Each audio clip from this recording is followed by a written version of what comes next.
قال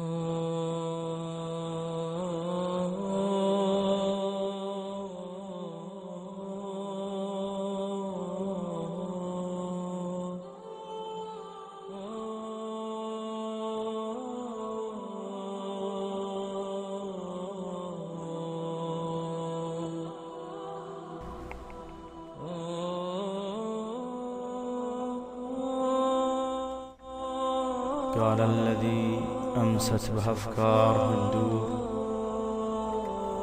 في فلك حال أهل السعد والشقاوة، أحد هداه الله إلى خير دستور، وحد تقل غطت عيونه غشاوة، فلا تجعل القرآن يا صاح مهجور، اقرأ ورتل وارتقي بالتلاوة، وكانك تبي تحيا مدى العمر مسرور، لا تفارق الفرقان يا أخو خاوة، وكانك تبي تحيا مدى العمر مسرور، لا تفارق الفرقان يا أخو خاوة،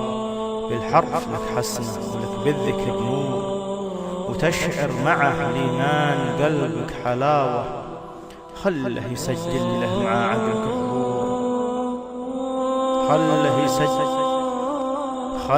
يسجل له مع عقلك حضور، ويضفي على نفسك أمان وهداوة، واعلم بأن فن التدبر له شعور، وإحساس آخر فيه روح النقاوة، وبنصحك كانك تبي تسمع الشور، الهم الوسواس بالذكر داوة، واحذر تكون إنسان عاصي ومعثور، لأن طاعتك لإبليس أكبر غباوة، لا تتبع الشيطان تحيا بديجور،